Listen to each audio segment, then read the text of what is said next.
Good morning. I would love to get started. I know that we're missing a number of people, and I hope they're not circling over Aspen for sure. So some of what I said last night, you're going to hear me say again this morning, only because there were a number of people who didn't get in time last night. And of course, the most important thing is how delighted I am that you're all here, and how appreciative I am that you braved the challenges to get here. Last night was very special, and Cindy is clearly a force of nature. I think we've got a lot of forces, however.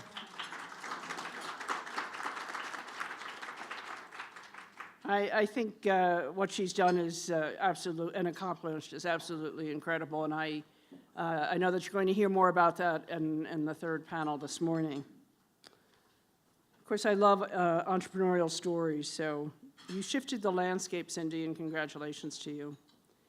So this Access Circles Forum, I know, has become a real highlight for so many of you here.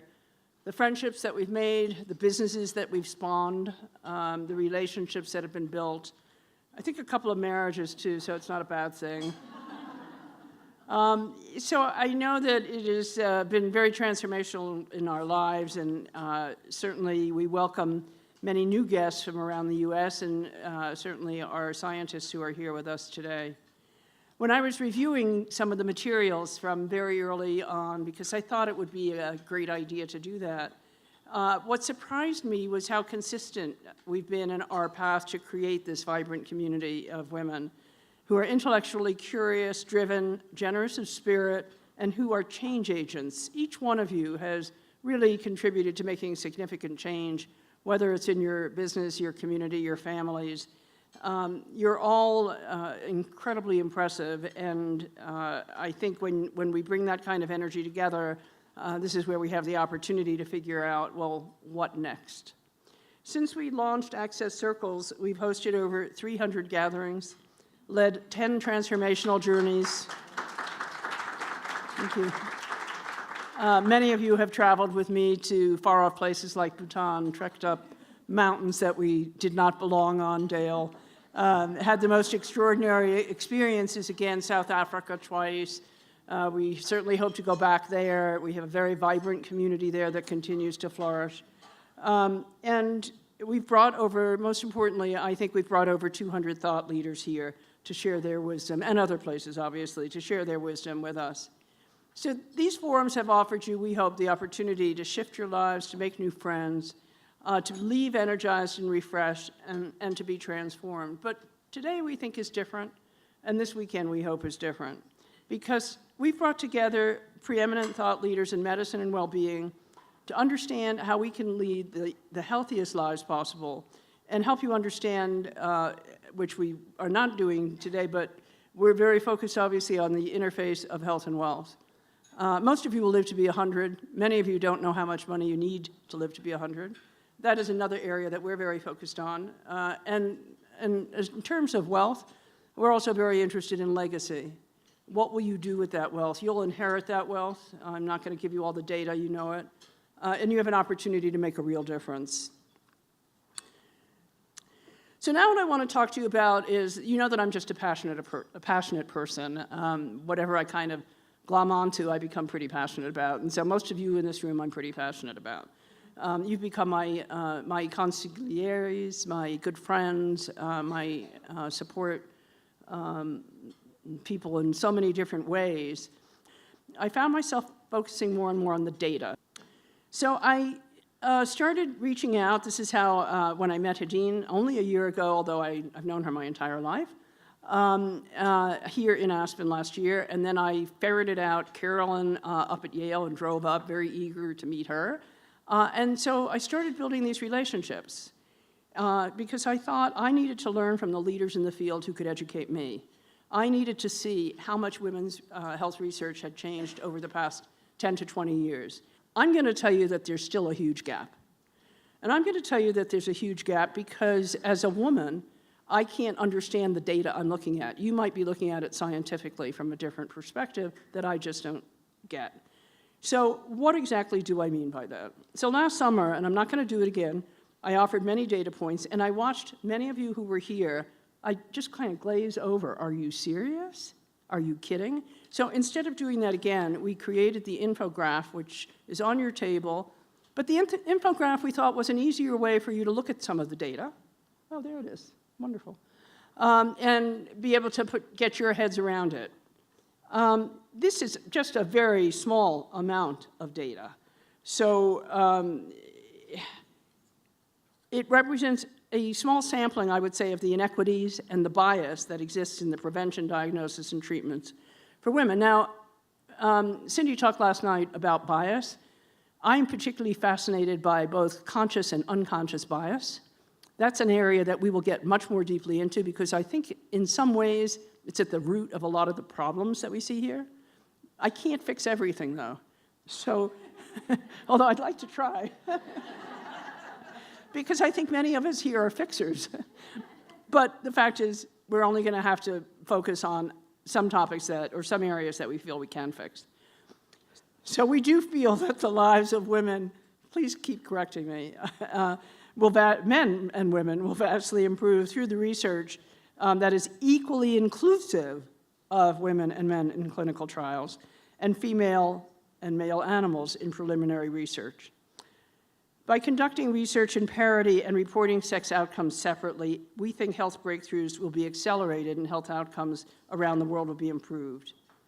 So as a means of moving towards a more productive role, I am excited to share a new initiative that Access Circles is creating, and it is called WHAM.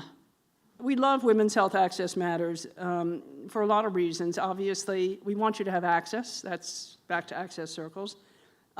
We think this is still at its inception, but at the moment, we hope that WHAM enables real collaboration, accelerating ambitious research to deliver the highest level of prevention, diagnosis, treatment, and outcomes for women.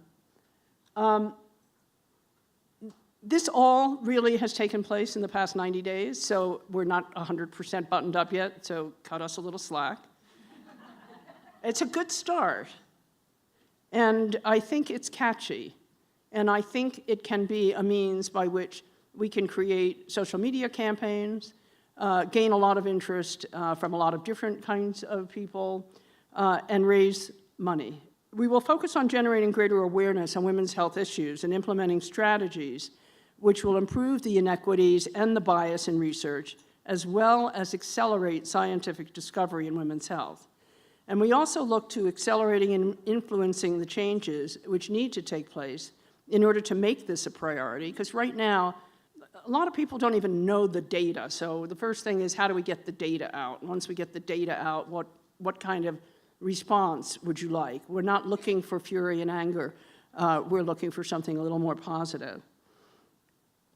So we hope that this is a priority to ensure that women are more informed and knowledgeable about the potential negative impacts that this lack of research can potentially have on our lives.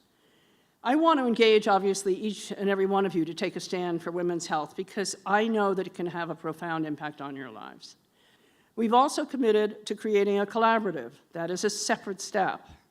And we're delighted to welcome several of the women here who we hope will join us in that collaborative.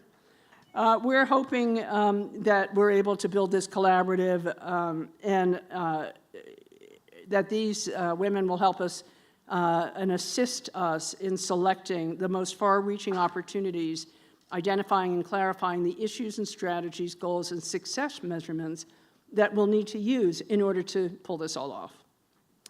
We're focused on 4 major areas. One of them will affect you: autoimmune disease, brain health, cancer, cardiovascular. I am told, again, now I'm a little gun-shy, but I am told that we need much greater research to understanding a woman's overall risk of being affected by an illness within one of these 4 areas. I'm sure that's probably a true statement. And during the past 6 months, we've taken a major number of steps to get to this point. We became a 501c3. We believe that that is more reflective of the mission and the purpose and the activities of Access Circles. And this status obviously will allow us to set up our fundraising initiative. Access Circles will continue to operate as it has in the past with our semi-annual convenings. As we all know, one of the ways to expand important messaging is by sharing data with influential people like you to spread the word. Just as there are a number of you who have been the pioneers in your fields, and there's certainly enough of you in this room, you're sitting amongst giants, as far as I'm concerned, who have paved the way and inspired the leaders in women's health today. And I'm eager to hear their points of view, which we will. One of the renowned pioneers in women's health is Dr. Vivian Pinn. Thank you for being again with us. And through our conversations, I've gotten to know her a little bit. And I'm obviously blown away, but I'm usually blown away by strong, outspoken, independent, does this describe everyone in the room? Dynamic women, accomplished. And Vivian, I'm just so thrilled you're here. Why don't we do our interview, and so we can create a framework which would allow us to then go on to the rest of the program.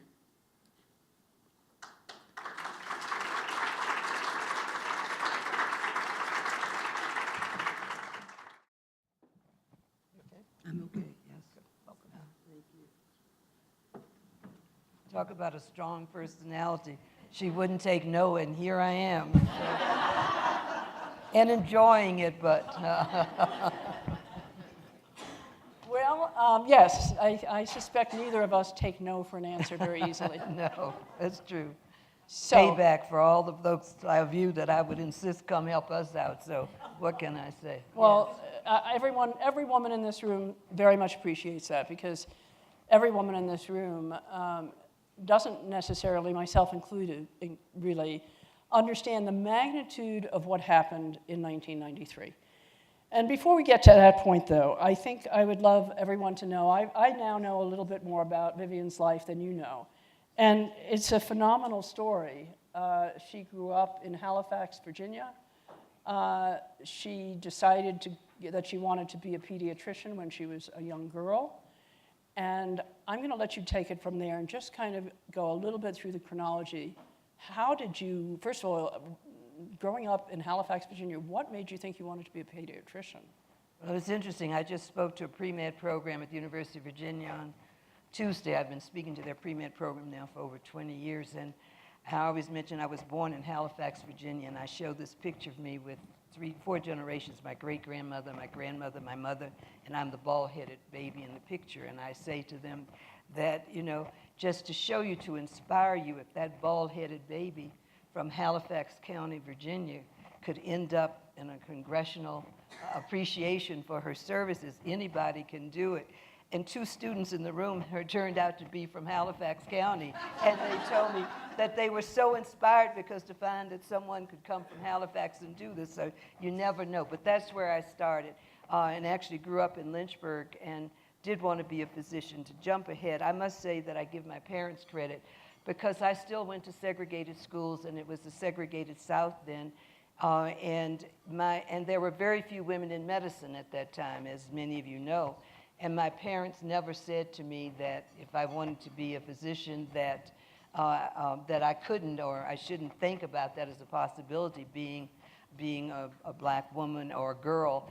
And so I went to Wellesley and then came back to the University of Virginia because my mother died midway during my college career. And what I saw, and I can still remember to this day, that day in the summer of 1960 when I went with my mother to her orthopedic surgeon, because she had back pain, and I could still visualize that room and where I was sitting on the radiator, my mother on the table, and that doctor saying to her, Francina, if you did your exercises and wore those Oxford shoes I told you to wear, you wouldn't be having this pain, in a very condescending manner. And meanwhile, he hadn't done an x-ray, and he missed the bone tumor that she died of just a few months later. And I think I had always wanted to be a physician because I saw doctors seem to make things better. But my resolve at looking how women were respected in the healthcare system was really made concrete that day and with what followed. Like, you should be able as a woman to go to a physician and be treated with respect and not be talked down to. And then especially when we lost her, who knows if her life could have been saved, but if the earlier diagnosis, instead of just, anyway.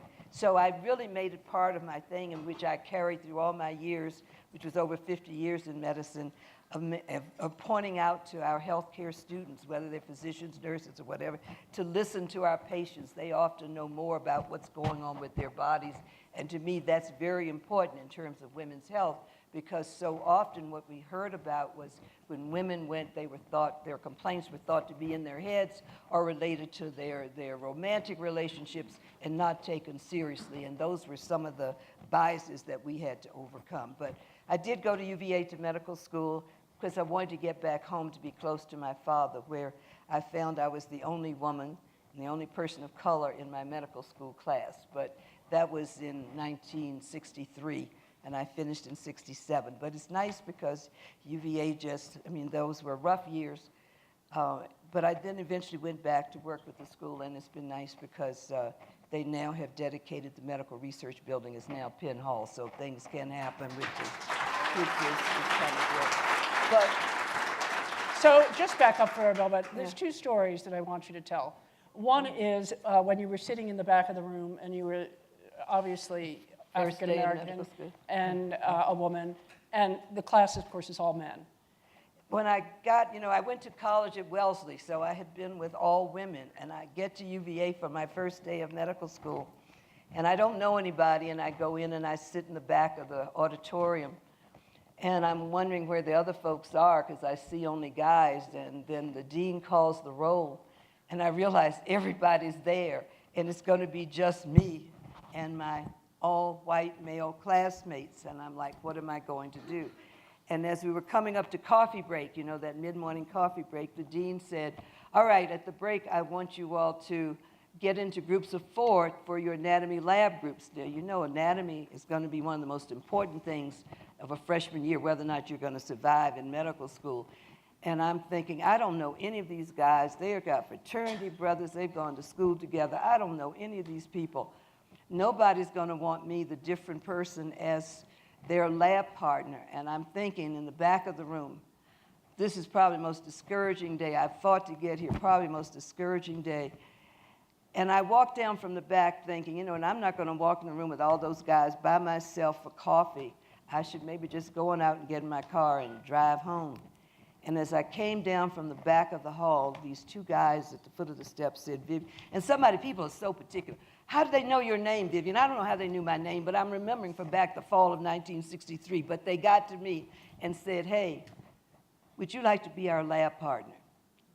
And then they found a 4th person. And I tell that story because to me it gives a real example of how a small gesture can make a big difference, because all of a sudden when I feared that I wouldn't be part of a good group or would I even meld into this class, these 2 guys welcomed me. They didn't know me from Adam.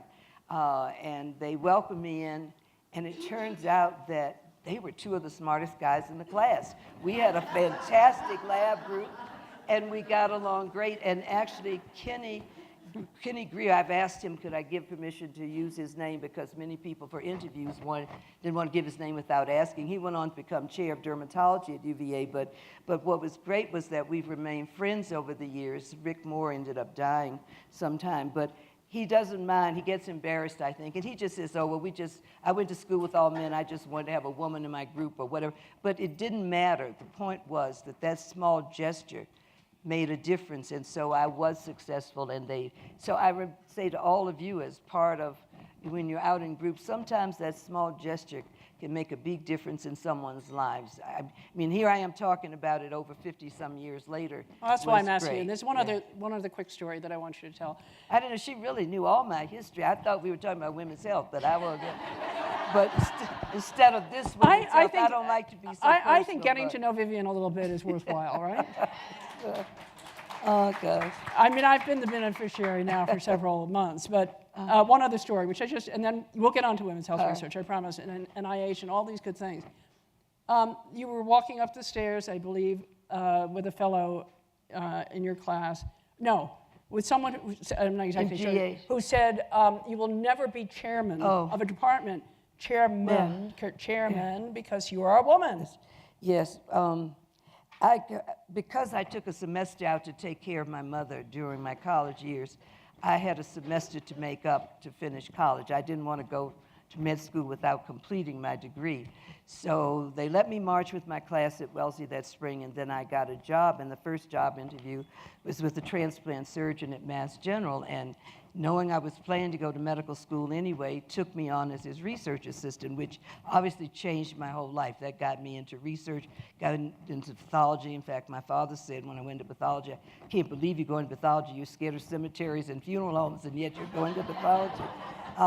And that was how I spent the first 25 years of my life. But anyway, I ended up working in pathology there, actually in both surgery and pathology, because transplantation at that time, as many of you know, was considered research. Kidney transplants were only being done mostly in identical twins or living-related donors, and it was all very much research then. And so I spent part of my senior year there, and I did not think about becoming a pathologist because I'm down at UVA and I'm still sort of suffering from the, I'm not like everybody else syndrome. There's so few women. And I went to a cocktail reception for the New England Pathology Society. And I was standing with this guy, one of the $1-a-year research fellows. And the head of pathology came through and said, Vivian, what are you going to do next year? And I said, before I could answer, because I didn't know what to say, I'd been saving my money for internship trips, but I really wanted to be a surgeon. And very few places were taking women in surgery. None of the Boston hospitals at that time were. And I didn't know what I wanted to do. I knew more about kidneys and prostate, but women going into urology, not exactly heard of at that time. And this guy said, she wants to be a pathologist. And I'm standing there, so Dr. Castman said, well, why didn't you tell me? And Arthur looks and said, she's too shy to tell you. So I'm like, okay, this sounds good to me. So he said, come in to talk to me. I really was shy at that point. I've gotten a little better about that. But so he told me to come in and have the dean send him a letter of recommendation from my medical school. So I did. I called. And a couple of weeks later, Dr. Castman walked through the lab and said, Vivian, we'll be welcoming you here in July as one of our NIH research fellows and intern. And I was so excited, and I went down the hall, down the steps to the lab where I was based. And as I was coming up, one of my good buddies, who's actually still on the faculty there, he's older than I am, so he's retired, but still there, and he considers himself one of my best buddies, but he was coming down the steps. Now, I'm a senior medical student. I got to go back and finish senior year, pass my boards. I'm just happy I've got an internship I haven't thought about years later. And he's coming down the steps and he says to me, Vivian, I hear you're going to be with us in July, but you'll never be a department chairman because women never become chairman of pathology. I'm just a medical student. I hadn't even thought about being a department chair. But I never forgot that day. And again, you know how you have these images that stick? I can still visualize where we were on those steps, the cement steps coming down in the Warren building at MGH, and him telling me that. He's still my buddy. He probably doesn't remember saying that. I've never forgotten it. But he eventually became a department chair. And I won't say at what institution, but they told me they sent him back to Boston because he talked about Boston too much. So when I became a department chair in 1982, I could only say I wish he did see me then, but I really wanted to remind him of what he said. But the best I could do was put it in a slide, but I don't call his name. Okay, now let's fast forward. Yeah. Because obviously you could see, we could spend the morning. You went to Tufts. What took you to Tufts? Well, I was with Dr. Martin Flax at Harvard, which is where I trained in pathology. And he went to Tufts to rebuild the PATH department. And he wanted me to come over as his chief resident. So I didn't want to leave Harvard to go to Tufts. So I said, I'm not going to leave as a resident. I'll only come as faculty. I only had the experience I had as a student and then 3 years of residency. And one day he came in and said, I've got your faculty position, so you're coming with me in July. So that's how I got to Tufts. There I got very excited because with the new department, but also I was pretty young, but I got to work with students. And another You're talking about unconscious bias and things like that. That's another aspect we have built up that I think deserves great attention when we talk about careers of women, not just in biomedical careers, but in general. And most of my talks recently have been on that topic and career building. But I recall, and I've been using this, I like to say we should learn from our past experiences to guide us how we go. There was only one woman professor at the medical school when I was in medical school, and you would think, you know, especially when not many women were in medicine, that you could look to the few women to really reach out and help the women coming along. That woman was so nasty to me and the nurses. We were the only women there, and she was so nasty. We just had our class reunion, and my male classmates all were talking about her as one of their favorite past professors. And finally, after 50 years, I said, do you know how she treated your girlfriends, your wives, and me? How can you say she was your favorite professor? So I got to Tufts, and students needed help in mentoring, and I ended up spending time, I think, because I had experienced not having someone to mentor me. And the dean finally said, that was Laura Cavazos, who eventually became Secretary of Education. He said, Vivian, you're spending so much time with the students, we might as well make you a dean. And that's when I got into medical administration. And that's how I got to Tufts. Okay, now let's fast forward, because you can see that we could, again, spend lots of time. Yeah, I'm sorry, I shouldn't go into so much detail. Good. I just went to Tufts with Dr. Flax. That's how I got there. How did you get from Tufts to being asked to join NIH? Yeah. Well, actually, Bernadine Healy, who was the first woman director of NIH, had been a medical student at Harvard while I was at MGH. And actually, I remember she had a patient who had a kidney biopsy, and kidney and transplant pathology was my specialty. Most people think I'm OBGYN because I did women's health, but actually, I'm an immunopathologist on transplant and kidney pathology. That's what I trained in. And actually, I had reviewed a kidney biopsy with her and her patient, and what the press liked to say was that I had taught her sort of the old girls network, replacing what we hear about for the old boys network. I had then gone to Washington to be chair of the department and became that chair, and I changed from chairman to chair of pathology at Howard. And I was on the Fogarty Center's board, and I was representing the board at the meeting of the Directors Advisory Committee meeting, the director being Bernadine Healy. And it happened that just happened to be the meeting where Dr. Healy had Dr. Ruth Kirstein, who had actually set up the office, present to her advisory committee that in response to a congressional inquiry, they were starting this new office of research on women's health, and that it was established to ensure that women would be included in clinical research funded by the NIH. And if I had sat there and been as timid as I used to be, I probably would have finished my career in pathology and you wouldn't be seeing me today. But I thought, this is so exciting.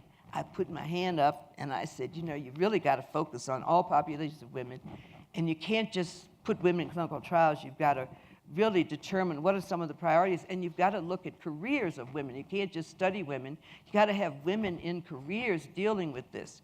And that was all I thought about. And a few weeks later, I got a call to come out to meet with Dr. Healy. And I thought she was going to offer me a sabbatical. I'd been a department chair then for 9 years, and those were the longest 20 years of my life in those 9 years. And I thought she was going to offer me a sabbatical, and I walked into her office with my CV, and she said, Vivian, I've been following your career, and I'm really impressed because, you know, she had been in all these positions at the White House and American Heart Association, and I'd been very impressive. I didn't know she'd even remember who I was. And she said, I have a meeting, we have a conference coming up, and I've got to make sure that I have a director for this new office, and we want you to come out and head it up. Now, that's really what happened. It got offered to me, and I said no. I'm a tenured full professor, department chair at an academic institution. I don't think I'd last in government because I like to say what I think. And I am sure that I wouldn't last. And am I going to give up a tenured full professorship to come to government with no tenure and be fired? No. And she said, think about it. We can bring you out on a leave, and then if you like it, you can stay. And so as I drove home that day, I thought, well, maybe it'd be nice to be paid to do what I've been doing on my own time, because, you know, if you get involved, you're out talking about women's health, you're out talking about research. And I had learned very early very early, because I think of my research experience when I was in college and then in my training as a research fellow, the importance of academic medicine in determining what is taught to physicians, what's taught to health professionals, who gets in, how they're educated, and how practice is done. And that's not always appreciated. We hear about the practice. Yes, it's very important to have primary care physicians and physicians in other areas, but I found that academic medicine research were very important. And so I sort of lost my train of thought. I forgot what I was going to say. But anyway, that's how I ended up. But I was thinking, all of a sudden, you've got a director of NIH who's a woman who's really pro-women's health. You've got a Congress. All of a sudden, the media's giving attention, and the advocacy community is up in arms. We're hearing about it. Wouldn't it be wonderful? And by the time I got home, driving through Rock Creek Park, I called the dean of my medical school and said, I just got offered a position at NIH, and I think I'm going to take it. And I did. That's how I got there. Thank God you did. Well, we're grateful that you took it. Tell us a little bit about that role. Well, when I got there, what I discovered was we know that NIH did set that office up, and its first primary responsibility was to ensure the inclusion of women in clinical research. The Society for Women's Health Research, many other advocacy groups had been complaining that if you looked, and heart disease was the major one that was featured, and there were these headlines in the paper, Cleveland, whatever the... Cleveland Clinic? Yeah, the Plain... But whatever the name of the newspaper is. Oh, the Plain Dealer. Yeah, New York Times, Chicago Trib, Washington Post have been carrying headlines because of the congressional attention saying NIH discriminates against women and reporting on studies, and especially cardiovascular disease where women were not included in studies. And it is true that most of the research and how women's health was viewed was that of the reproductive system. So NIH, there was a meeting held on the campus of NIH, and I have happened to find in my files and have a copy of the actual letter that was sent by Olympia Snow, Pat Schroeder, Connie Morella, and Barbara Mikulski to the then acting director of NIH, saying they wanted to come out to meet with him to find out what NIH was planning to do to make sure women were included in clinical studies. And on that day, which was September 9th, 1990, when they got there, you imagine NIH is going to be prepared, and they announced the establishment of this office. And I was just fortunate enough to be there at the meeting when they presented it. So the office's primary goal was to ensure inclusion. But of course, I felt, and Dr. Kirstein and Dr. Healy all agreed, that we would expand it to setting. You can't just say put women in clinical studies. You've got to be scientific about it. So we had to establish a research agenda. What are the priorities for research? And then what are the other issues? What I found was when I first got there, Congress was very excited. The press was very excited. We were getting positive press about the importance of women's health research. But when I go out to talk, it would be, well, there was one guy, and I won't call his name, who was obviously at that time one of the best recognized clinical trialists in the country, who continually wrote letters to the NIH demanding that we didn't need an Office of Women's Health, it was a waste of money, and that women had been in clinical trials and it wasn't needed to have this effort.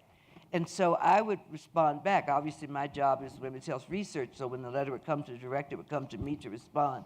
And he had the nerve to write back to the director again after I responded that he didn't trust what I said because I was a woman responding about women. I wish I had saved all these. Somewhere in government, they're there.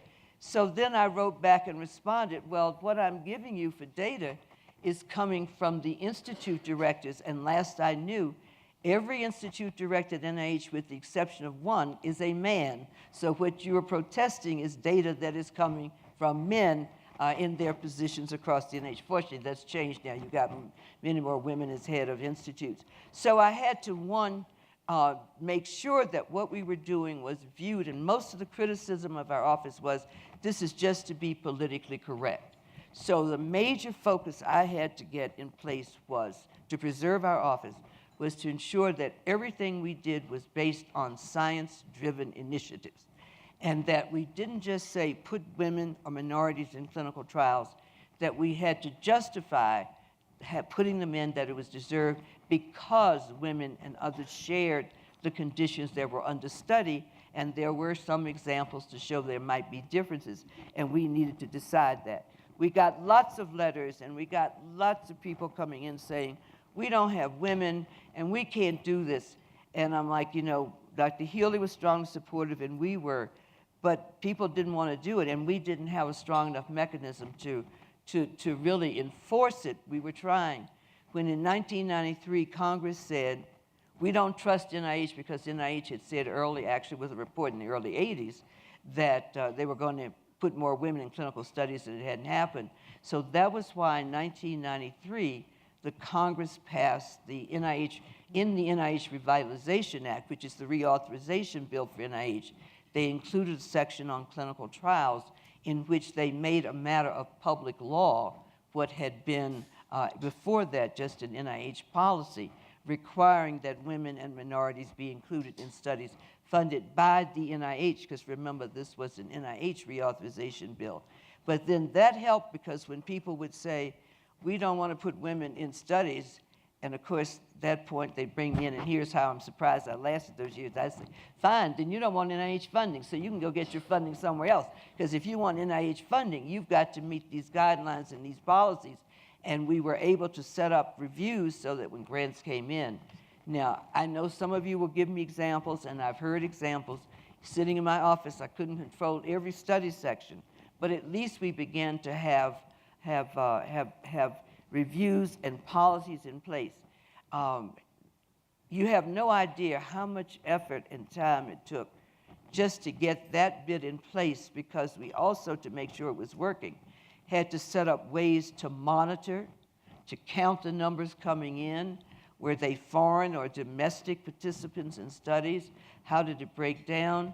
And that took up lots of time. But in conjunction with that, at the same time, we set up research priorities, and we began programs to advance careers for women in biomedical sciences, as well as careers for both men and women in women's health research.